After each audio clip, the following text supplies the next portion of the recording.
जय, गौ माता की जय, और ऋषि वाल्मीकि महाराज। गलत ये बाबा जी के पास गया आप उसके को जाना है तो हाँ याद करा दे, गल्ला कर लेंगे देवनाथ के। इधर जाके आ जा, तुम इधर जाना है ना, जाके आ जा, पता चल। क्या इस समय मैं चंडीगढ़ पटेल में हूँ और मेरे साथ यहाँ पर जो कुछ गौ रक्षा के कुछ प्रधान, कुछ अपने कार्यकर्ता भी हैं, और यहाँ पर जान लेते हैं 22 जनवरी को यहाँ महाप्रतिज्ञा यात्रा, यहाँ पर आप देख सकते हैं जो चेयरमैन वाल्मीकि समाज से जो प्रवीण शाह जी हैं वो भी हमारे साथ हैं, और यहाँ पे जो सुशील जी हैं वो भी हमारे साथ हैं। इनसे वार्तालाप कर लेते हैं। कैमरामैन को कहूंगा थोड़ा सा आगे आके जरा दिखाएं जरा। हाँ जी, हाँ सर नमस्कार। नमस्कार। सर ये जो आपने प्रतिज्ञा यात्रा जो स्टार्ट किया ये क्या है, जरा पूरा बताएंगे जरा। ये ऐसा है कि एक युवा सनातन संगठन और गौ रक्षा दल के माध्यम से हम ये कार्यक्रम कर रहे हैं, और ये 22 जनवरी को होने वाला है जी। क्योंकि पिछले हम 3-4 साल से इस तरह के कार्यक्रम कर रहे हैं। जब से अयोध्या में श्री राम जी का मंदिर 22 तारीख से बना है जी, तब से लगातार हम इस तरह के कार्यक्रम कर रहे हैं, और अभी एक बड़ा विशाल कार्यक्रम सेक्टर 34 के मेला ग्राउंड में कर रहे हैं। इसमें मेन मोटिव जो हमारा है गौ रक्षा, मतलब गौ को राष्ट्र दर्जा दिया जाए, राष्ट्र माता का दर्जा दिया जाए। और दूसरा क्या है कि हम ये चाहते हैं कि जिस तरह से आज जैसे फूट डालो शासन करो की नीति जो पहले थी, अब इस तरह का माहौल कुछ लोग तैयार कर रहे हैं, हमें जातियों में बांटने की कोशिश कर रहे हैं। हम जातियों में ना बटे, हमारी जाति एक ही है, सनातनी है, हम एक ही जाति है हमारी, हम सनातनी है और हिंदू है। ये हमारा साथ में मोटिव है। और दूसरा हम चाहते हैं कि अपने जो युवा साथी है उनको हम नशे से बचाएं। सर नशे से कैसा, जैसे आप नशे से बताया, नशे से बचाने की बात यह है कि हम नशे से उन युवाओं को जो है हम जगह जगह, अब जैसे हनुमान चालीसा का पाठ हम हर मंगलवार करते हैं, उसमें कोशिश करते हैं कि अपने युवा साथियों को अपने धर्म से जोड़े, अपने मंदिरों से जोड़े। अपने मंदिरों में आएंगे जब अच्छी शिक्षा लेंगे, अच्छी जानकारी लेंगे, जब अच्छी समझ मिलेगी तो मैं समझता हूँ वो नशे से भी दूर रहेंगे। सर जैसे आपने ये बताया अभी ये 22 तारीख को जो आप 22 जनवरी को जो आपका ये महाप्रतिज्ञा यात्रा जो है इनके जो स्टार्ट है 22 जनवरी से, धीरेन्द्र शास्त्री भी आ रहे हैं सर? क्या धीरेन्द्र शास्त्री जी के पास हम वहाँ पे गए थे जी, उनसे बातचीत चल रही है। और उसका जहां तक है, देखिए हम पूरा फाइनल तो आपसे नहीं कह रहे, 1% डाउट है, लेकिन हो सकता है कि वो, क्योंकि हम उनसे व्यक्तिगत मिले थे, उसमें दक्ष चौधरी भी थे और हम सब गए थे वहां पे, जाके उनसे गुरुजी से प्रार्थना की थी कि वो इस कार्यक्रम में आए, क्योंकि 23 जनवरी को वो पंचकुला में एक कार्यक्रम में आ रहे हैं। तो हमारा उनसे निवेदन था कि आप एक दिन पहले 22 जनवरी में इस कार्यक्रम में भी इस कार्यक्रम की शोभा बढ़ाएं, क्योंकि इस कार्यक्रम में आपको देखने को मिलेगा चंडीगढ़ में ऐसा युवा कार्यक्रम नहीं हुआ होगा आज तक युवाओं का, जिसमें मैं मानता हूँ कि कम से कम 5 से लेकर 10,000 युवाओं की सिर्फ और सिर्फ युवा वहां पे आपको नजर आने वाले हैं, जो पूरी ट्राई सिटी के कोने कोने से आएंगे।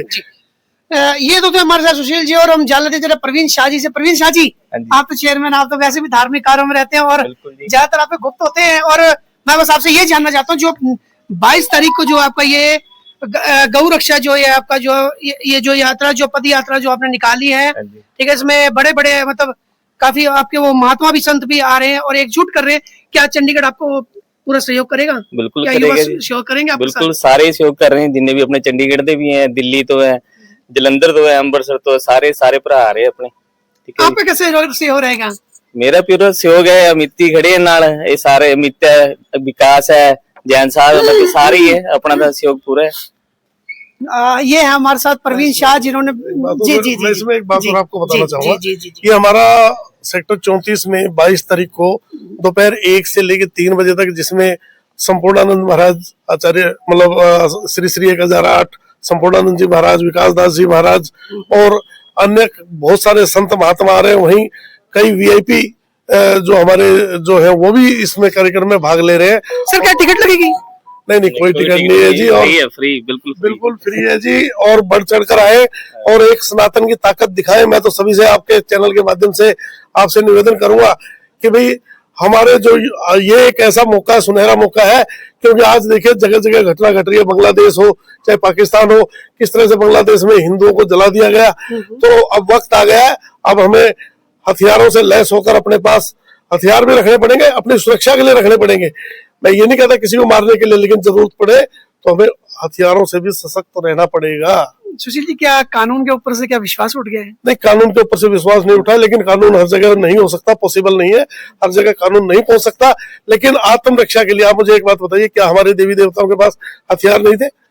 आज चाहे भगवान परशुराम जी थे, चाहे किसी भी, हम किसी देवी को देख ले, किसी देवता को देख ले, उनके पास तलवार था, भाला था, त्रिशूल था, वो हमें अपने घरों में रखने चाहिए। एक बार साध्वी ऋतंभरा जी ने कहा था, मुझे याद है 1991 में, कि अगर हमारे घर में डोगी भी घुस जाए तो उसको भगाने के लिए डंडा नहीं होता। तो ये आज नौबत क्यों आई है? इसलिए नौबत आई है हमें कहीं ना कहीं ताकतवर बनना पड़ेगा, बलशाली बनना पड़ेगा, अपने युवाओं को सनातन को जगाने के लिए आगे आना पड़ेगा। मतलब सर जी देखिए, जैसे कि आप कह रहे हो कि कानून से विश्वास उठ गया, कानून से विश्वास नहीं उठा, लेकिन हमारे प्रति कोई कार्रवाई भी नहीं की जाती। अभी पिछले 3-4 महीनों से मैंने चंडीगढ़ जैसे शहर में, साफ सुथरे शहर में 3 गौ तस्कर पकड़े हैं, जिन पर 45 किलो, 25 किलो, किसी में 10 किलो गौ मांस मिला है। ठीक है, वो कहते थे कि भैंस जोटे का बेच रहे हैं, भैंस जोटे का बेच रहे हैं, लेकिन वो देखो रिपोर्ट आ चुकी है। ठीक है, ओक्सबुल काऊ का उसमें मीट आ चुका है। लेकिन कहीं ना कहीं देखो, चंडीगढ़ जैसे साफ सुथरे शहर में और 100 करोड़ हिंदुओं की आबादी में ये चीज हमारी भावना से खेला जा रहा है, प्रशासन उस पर कोई कठोर कार्रवाई नहीं करता। तो इसी के उपलक्ष्य में हमने ये यात्रा निकाली है कि भाई इससे मेन मोटिव तो गौ माता को राष्ट्रीय माता का दर्जा इसलिए दिलाना है ताकि ये गौ तस्करी ना हो, गौ माता रोड पर ना कटे। आप ये देखो, दूध पी के गौएं रोड पे छोड़ दी जाती है। ठीक है, वो क्या कचरा खा रही हैं। तो यार सिर्फ हम गौ माता इसलिए कह रहे हैं उनको कि दूध दे रही है, लेकिन सेवा के भाव में उसको कूड़ा खाने के लिए रोडों पे छोड़ा जा रहा है। तो ये मुहिम इसलिए चलाई गई है कि अपनी गौ माता, अगर गौ माता बचेगी तभी हिंदू राष्ट्र बनेगा, तभी सनातन बचेगा, वरना गौ माता नहीं है तो कुछ भी नहीं है। नहीं, जैसे आपने कहा हिंदू राष्ट्र बचेगा, क्या जो नई पीढ़ी है, जो नई जनरेशन है, क्या आपका साथ देंगी? वो सर साथ देंगी नहीं, दे रही है, युवा जाग रहा है। ठीक है, हमारा किसी धर्म से कोई बैर विरोध नहीं है, लेकिन हम जो किसी भी धर्म से हो, जो हमारे धर्म के प्रति उल्टा सीधा बोलेगा, हमारी गौ माता को काटेगा, तस्करी करेगा, तो हम उसको बख्शेंगे नहीं जी। नहीं, जैसे आप ये तो आपने खुली चेतावनी दे दी कि कानून से ऊपर तो फिर आप ही हैं। नहीं, कानून से ऊपर हम नहीं है, कानून के दायरे में ही काम कर रहे हैं। आज तक 3 तस्कर पकड़े हैं, आज तक उनके उंगली तक टच नहीं करी है। ठीक है, ये कानून के साथ ही मांग रहे हैं ना, लेकिन फिर भी उन पे कार्रवाई नहीं हो रही। तो हम ये कहते हैं कि प्रशासन अपना काम खुद करे, हम जैसों को साथ में लगने की नौबत ना आए। ठीक है, अगर कानून प्रशासन नहीं, अब ये बताओ रोड पे 25-25, 30-30 गायें लोड करके चल रहे हैं, क्या प्रशासन को नहीं पता? प्रशासन को सारी चीज की जानकारी होती है, लेकिन क्यों नहीं कार्रवाई कर रहे? हम जैसे को क्यों रोड पे उतरना पड़ रहा है? दिन रात एक करके सामने से हमारे ऊपर अटैक होता है, हम गौ तस्करों की गाड़ी के पीछे चलते हैं, फायर तक चलती है सामने से। बताओ, उनकी कार्रवाई, जवाबी कार्रवाई भी ना करें हम, तो ये बताओ ना प्रशासन पे किस हद तक विश्वास किया जा सकता है? ये आप खुद बता दो हमें जी। जैसे कि ये अपना मैं दिखा दूं आपको, महाप्रतिज्ञा यात्रा जो है 22 जनवरी को है। सारे इकट्ठे हुए, एकजुट हुए और 22 तारीख को इकट्ठे होकर 34 सेक्टर ग्राउंड मेले में जरूर पहुंचे। और इसी वीडियो में आप बने रहे। चंडीगढ़ से अमित पंडित की रिपोर्ट।